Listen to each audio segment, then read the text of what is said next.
ناس كتيره قوي بتبقى عايزه تخس وشايفه ان اللي تاكله دوت مش فاست فود، ايه المشكله يعني ما تمام اكله. لكن الحقيقه ان في فرق كبير جدا ما بين الاكل الصحي والاكل الغير صحي، واللي ممكن يكون مش فاست فود بس ممكن يأذينا. تعالوا بقى نعرف الفرق. الاكل الصحي بشكل عام هو الاكل اللي بيقدم لي فيتامينز وعناصر غذائيه مهمه لجسمي، زي الالبان، زي البروتين، زي الخضار، زي الفاكهه، زي العسل، كل دوت قنبله طاقه. اما بقى الاكل الغير صحي زي المقليات، زي العيش الابيض والدقيق الابيض، زي المكرونات كتير بصوصات كتير، زي الدريسنجز اللي بنحطها من غير حساب، زي المشروبات الغازيه طبعا، زي الشوكولاتات والحلويات بلا حساب، كل ده اكل يعتبر غير صحي. حد بقى ركز الاكل الغير صحي دوت هيأثر علينا ازاي؟ اول حاجه ان انت هتفقد قيمه غذائيه كبيره من الاكل الصحي اللي انت مش بتاكله، لان الاكل الغير صحي ده بيبقى زيرو بنفيت، ما فيهوش اي فايده ليك، وبالتالي انت في عنصر كبير جدا ما بقتش تاخده في اكلك. كمان هيتسبب في زياده ضغط الدم، وده بسبب ان الفاست فود او الاكلات اللي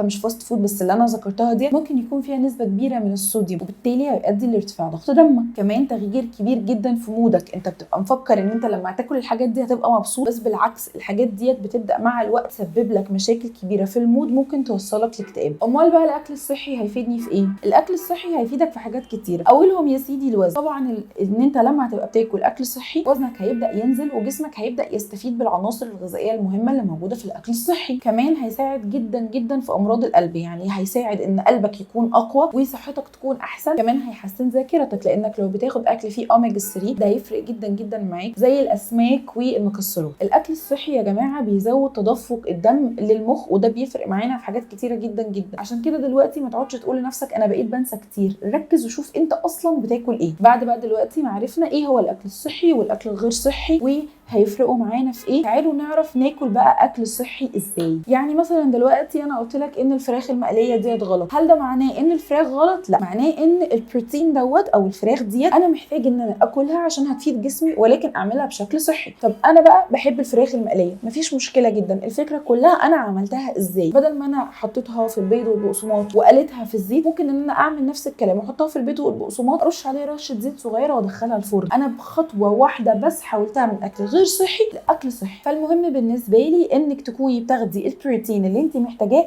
اللي هو تقريبا بيبقى بنسبه 1 ل 1.2 جرام لكل كيلو في جسمك، ولكن تاخديه بشكل صحي، لان هو هيفرق جدا معاكي في وزنك وفي صحتك. هتاخديه ازاي؟ زي ما اتفقنا ان احنا هنشوف كل الطرق الغير صحيه اللي كنا بنحب ناخد بيها بروتين ونحولها لطرق صحيه. نيجي بقى لقسم النشويات والسكريات. النشويات مهمه جدا جدا يا جماعه لانتاج الطاقه في جسمنا، وسيبكم من اي كلام بيقول ان النشويات ديت وحشه ومضره ونمنعها خالص في اكلنا عشان نخس. النشويات ديت مصدر الطاقه للمخ، اللي المخ بيستخدمها عشان يعرف ينتج طاقه ويعرف يفكر. وعشان كده ناس كتيره من اللي عامله الكيتو بيحصل لها حاجه اسمها كيتو فلو. الكيتو ده اللي هم بيمنعوا فيه النشويات تماما، عشان هو بيوقف تماما النشويات اللي في الاكل. ناس كتيره جدا معايا كانت ماشيه على نظام الكيتو وبتقولي كان بيجي عليا وقت بيحصل لي يعني تيرن اوف، ببقى مش فاهم انا مين وانا فين، ومش قادره افكر ومش قادره استوعب اي حاجه. وده بيحصل ليه؟ لان هو شال عنصر غذائي مهم جدا لانتاج الطاقه في مخه. هل ده بقى معناه ان انا نشويات حلوه والسكريات حلوه فيلا هوبا بقى اكل كل يوم نشويات وسكريات بدون حدود؟ لا طبعا،